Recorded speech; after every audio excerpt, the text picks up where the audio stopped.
Hi friends, ఈరోజు Indian క్రికెట్కి ఒక సాడెస్ట్ మూమెంట్ అని చెప్పొచ్చు. ఎందుకంటే రవిచంద్రన్ అశ్విన్ అన్న అయితే రిటైర్మెంట్ ఇచ్చారు ఈరోజు. ఇప్పుడైతే థర్డ్ టెస్ట్ జరుగుతుంది ఆస్ట్రేలియాలో మ్యాచ్ అయిపోగానే తనైతే రిటైర్మెంట్ చెప్పేశాడు. తనైతే సెప్టెంబర్ 17, 1986లో జన్మించాడు చెన్నైలో. తను ఐపీఎల్లో ఈ సీజన్ ఆడుతాడు. ఈ సీజన్తో పాటు మిగతా 2 సీజన్లు కూడా ఆడొచ్చు, ఎందుకంటే 3 years ఉంటుంది కదా వాళ్ళకి. చెన్నై తరపున అయితే ఆడతాడు. తనకు కూడా చాలా ఇష్టం చెన్నై తరపున ఆడడం, ఎందుకంటే తన సొంత ప్లేస్ కాబట్టి. తన స్టార్ట్స్ చూసుకుంటే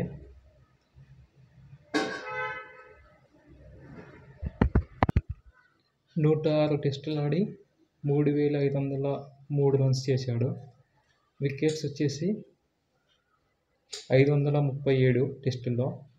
నెక్స్ట్ ఓడిఐ వచ్చేసి 116 ఓడిఐ ఆడాడు, 707 రన్స్. ఇందులో వికెట్స్ 156 వికెట్స్ అయితే ఉన్నాయి ఓడిఐలో.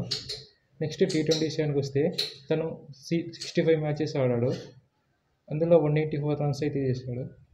వికెట్స్ పరంగా అయితే 72 వికెట్స్ ఉన్నాయి. ఐపీఎల్లో అయితే 211 మ్యాచెస్ ఆడాడు, ఇందులో 800 రన్స్ ఉన్నాయి. వికెట్ విషయానికి వస్తే 180 వికెట్స్ అయితే తీసుకున్నాడు.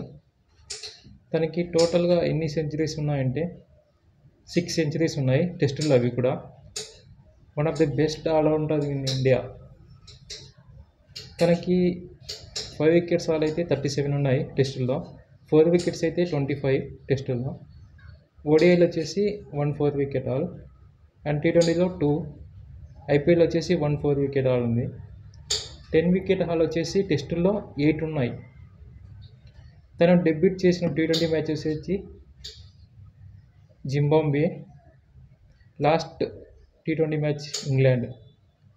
టెస్టుల్లో అయితే debut match West Indies, and last player వచ్చేసి ఆస్ట్రేలియాలో ఈరోజే. నెక్స్ట్ ఓడిఐ విషయానికి వచ్చేసి శ్రీలంక, లాస్ట్ ప్లేయర్ వచ్చేసి ఆస్ట్రేలియా. డెబ్యూట్ ఐపీఎల్ వచ్చేసి ముంబై ఇండియన్స్ 2009లో అయితే ఆడాడు. లాస్ట్ ప్లేయర్ వచ్చేసి లాస్ట్ ఇయర్ హైదరాబాద్తో. తనైతే కంటిన్యూ చేస్తాడు ఐపీఎల్ అయితే. ఒక వీడియో కూడా రిలీజ్ అయింది, విరాట్ కోహ్లీ అండ్ అశ్విన్ ఇద్దరు రిటైర్మెంట్ గురించి మాట్లాడుకుంటూ ఎమోషనల్ అయ్యారు. మీరు ఎలా ఫీల్ అవుతున్నారు రవిచంద్రన్ అశ్విన్ రిటైర్మెంట్ గురించి? తను లాస్ట్ మ్యాచ్ ఆడింటే బాగుండు, తనకు మంచిగా సెలబ్రేట్ చేసి పంపించేవాళ్ళు, కానీ తను మాత్రం రేపే ఇండియాకి వస్తాడంట. Thanks for watching.